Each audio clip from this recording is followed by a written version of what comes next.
اگر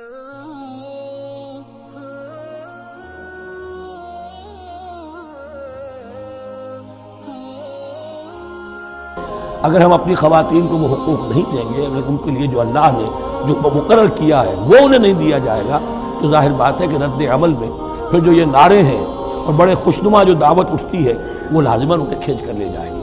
تو اس طرف بھی خیال رکھیے، اور ہمارے ہاں دیندار گھرانوں میں خاص طور پر یہ بات ہوتی ہے، اس کو سمجھنا چاہیے کہ عورتوں کے کیا حقوق ہیں، ان کی دلجوئی کتنی کرنی چاہیے۔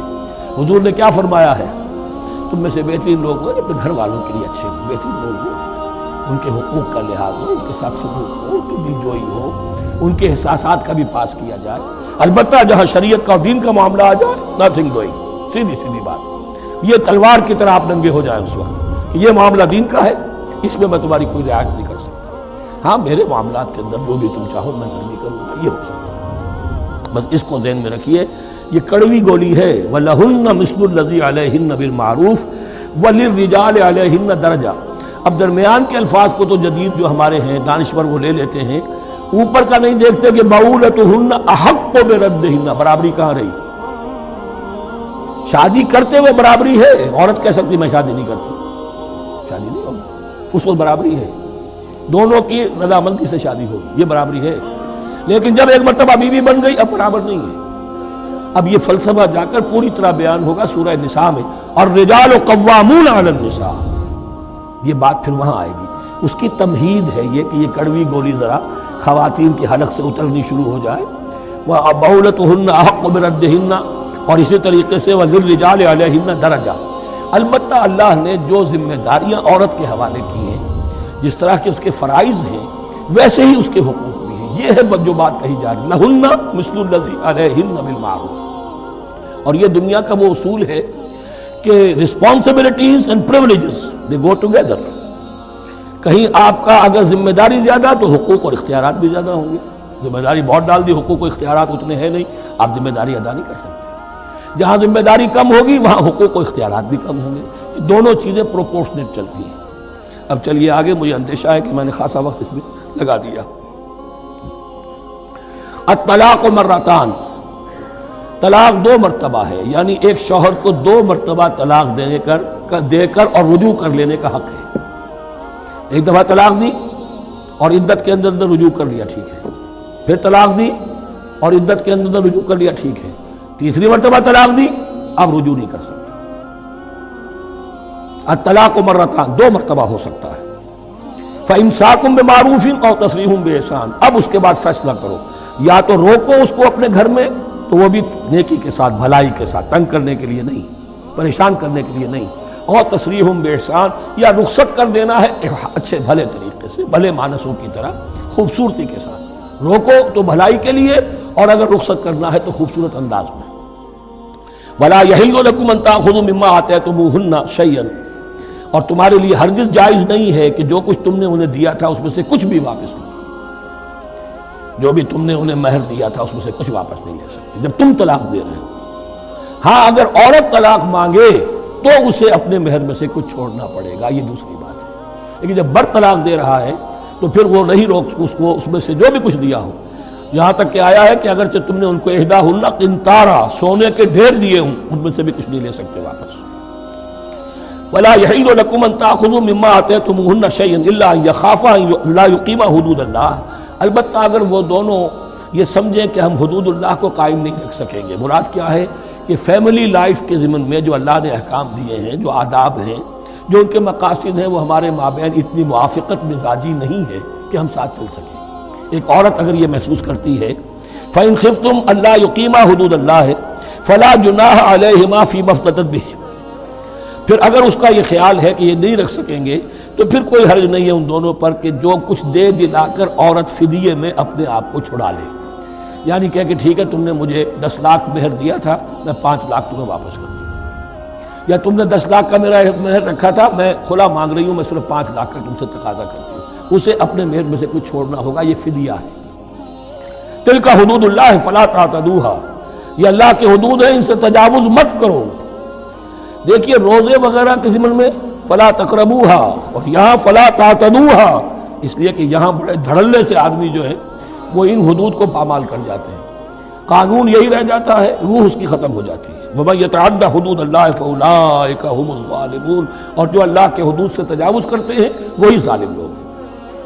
فَإِن طَلَّقَهَا، اب اگر تیسری مرتبہ طلاق دے دی، اور طلاق مرتان تو ہو چکا نا، اس کے بارے میں سارے احکام آ گئے، لیکن اب اگر دے دی مراد ہے تیسری مرتبہ۔ فَإِن طَلَّقَهَا فَلَا تَحِلُّ لَهُ مِن بَعْدُ حَتَّىٰ تَنكِحَ زَوْجًا غَيْرَهُ، تو اب وہ اس کے لیے جائز نہیں ہوگی جب تک کہ وہ عورت کسی اور شوہر سے شادی نہ کرے۔ اس کو حلالہ کہتے ہیں، لیکن یہ حلالہ کروانا یا کرنا اور کسی کے ساتھ یہ معاہدہ کرنا تم شادی کر لو پھر طلاق دے دینا، اس پر لعنت فرمائی ہے،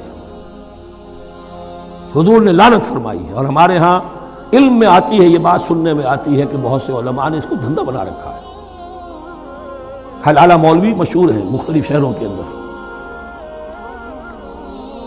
فَإِن طَلَّقَهَا فَلَا تَحِلُّ لَهُ مِن بَعْدُ حَتَّىٰ تَنكِحَ زَوْجًا غَيْرَهُ فَإِن طَلَّقَهَا، پھر اگر وہ بھی دوسری شادی کی دوسری جگہ پر، اس عورت نے اس شوہر سے بھی نہیں بنی، اس نے بھی طلاق دے دی، فَلَا جُنَاحَ عَلَيْهِمَا أَن يَتَرَاجَعَا، تو اب کوئی گناہ نہیں ہوگا ان دونوں پر کہ وہ رجوع کر لیں، پہلے سابق شوہر سے شادی کر لیں۔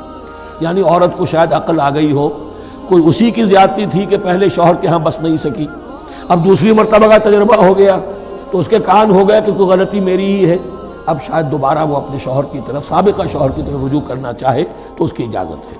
ان ظنا یقیما حدود اللہ، اگر ان کو یہ یقین ہو کہ وہ اللہ کے حدود کی پاسداری کر سکیں گے۔ اللہ کے حدود جو ہیں احکام شریعت، ان کو بہرحال مد نظر رکھنا ہے اور فائق رکھنا ہے۔ وَتِلْكَ حُدُودُ اللَّهِ يُبَيِّنُهَا لِقَوْمٍ يَعْلَمُونَ، اور یہ وہ حدود ہیں اللہ کے جن کو وہ واضح کر رہا ہے، کھول کھول کر بیان کر رہا ہے ان لوگوں کے لیے کہ جو علم حاصل کرنا چاہیں۔ ترجمہ یہ ہوتا ہے عام طور پر جنہیں علم حاصل ہے، اصل میں کسی وقت فعل کو طلب فعل کے معنی میں استعمال کیا جاتا ہے عربی زبان میں، یعلمون جو جاننا چاہیں، جن کے اندر طلب ہے علم کی۔ وَإِذَا طَلَّقْتُمُ النِّسَاءَ فَبَلَغْنَ أَجَلَهُنَّ، تو جب تم لوگ اپنی بیویوں کو طلاق دو اور پھر وہ اپنی عدت پوری کر لیں، فَأَمْسِكُوهُنَّ بِمَعْرُوفٍ أَوْ سَرِّحُوهُنَّ بِمَعْرُوفٍ، تو اب چاہو تو روکو انہیں لیکن معروف طریقے سے، اور چاہو تو انہیں رخصت کر دو وہ بھی اچھے طریقے پر۔ وَلَا تُمْسِكُوهُنَّ ضِرَارًا لِتَعْتَدُوا، اور دیکھو ایسا نہ کرو کہ تم روکو انہیں تنگ کرنے کے لیے۔ اچھا ذرا اس کی میں اور خبر لوں گا رجوع کر کے، ذرا اگر تو طلاق ہو گئی تو آزاد ہو جائے گی، غصہ اتنا چڑھا ہوا ہے کہ ابھی وہ غصہ ٹھنڈا نہیں ہوا ہے، رجوع کر رہا ہے اس لیے کہ اسے اور پریشان کرو، اسے اور تکلیفیں پہنچاؤ۔ تو اب یہ کیا ہوا، قانون تو اجازت دے رہا ہے لیکن تم نے قانون کا مذاق اڑایا، تم نے اللہ کی دی ہوئی اس اجازت کا ناجائز استعمال کیا۔ ہاں اگر بسانے کا واقعی ارادہ ہو گیا ہے تو ضرور تم رجوع کر لو، رجوع کا حق تمہیں ہے، لیکن اگر یہ نہیں ہے، پریشان کرنا ہے، فلا تمسکوہن ولا تمسکوہن ضرارا لتعتدوا، ضدم زدہ ان پر زیادتی کرنے کے لیے، ستانے کے لیے۔ ومن یفعل ذلک فقد ظلم نفسہ، اور جو کوئی بھی یہ کام کرے گا اس نے اپنی جان پر ظلم ڈھایا۔ ولا تتخذوا آیات اللہ ہزوا، اور دیکھو اللہ کی آیات کو مذاق اور کھیل نہ بنا لو، ٹھٹھا نہ بنا لو۔ یہ اچھی طرح جان لیجئے، لا از لا and there can be law which has no flaw. Flawless law is impossible. اس لیے تقوی، اللہ کا خوف ہر جگہ پر بار بار، ورنہ تم اللہ کی شریعت کا تماشا بنا دو گے، ٹھٹھا بنا دو گے۔ وَلَا تَتَّخِذُوا آیَاتِ اللَّهِ هُزُوًا وَاذْكُرُوا نِعْمَتَ اللَّهِ عَلَيْكُمْ، اور یاد کرو، ذکر کرو، شعور کرو اللہ کے انعامات کا جو تم پر ہوئے ہیں۔ وَمَا أَنزَلَ عَلَيْكُم مِّنَ الْكِتَابِ وَالْحِكْمَةِ، اور جو اس نے نازل فرما دی ہے تم پر اپنی کتاب، اپنی شریعت اور حکمت، یعظکم بہ، اس کے ذریعے سے تمہیں نصیحت کر رہا ہے، سیدھا راستہ بتا رہا ہے۔ واتقوا اللہ، اللہ کا تقوی اختیار کرو۔ وَاعْلَمُوا أَنَّ اللَّهَ بِكُلِّ شَيْءٍ عَلِيمٌ، اور جان لو کہ اللہ تعالیٰ کو ہر چیز کا حقیقی علم حاصل ہے۔ وَإِذَا طَلَّقْتُمُ النِّسَاءَ فَبَلَغْنَ أَجَلَهُنَّ فَلَا تَعْضُلُوهُنَّ أَن يَنكِحْنَ أَزْوَاجَهُنَّ إِذَا تَرَاضَوْا بَيْنَهُم بِالْمَعْرُوفِ، اور جب تم اپنی عورتوں کو طلاق دے دو پھر وہ اپنی عدت پوری کر لیں تو مت آڑے آؤ اس میں کہ وہ عورتیں پھر نکاح کر لیں اپنے سابق ازواج سے، اذا تراضوا بینہم بالمعروف، جبکہ وہ آپس میں رضامند ہو جائیں بھلے طریقے پر۔ یعنی اگر طلاق مغلظ نہیں ہے، دیکھیے ایک طلاق ہوتی ہے بائن، پہلی طلاق دوسری طلاق، یہ جب تک عدت ختم نہیں ہوئی طلاق رجعی کہلاتی ہے، اس کے دوران شوہر کو رجوع کرنے کا حق ہے۔ عدت پوری ہو گئی، اب یہ بائن ہو گئی، اب شوہر اور بیوی کا جو رشتہ ہے ٹوٹ گیا۔ اب اگر نکاح ہوگا تو دوبارہ ہوگا، اس میں عورت کی مرضی کو دخل ہے۔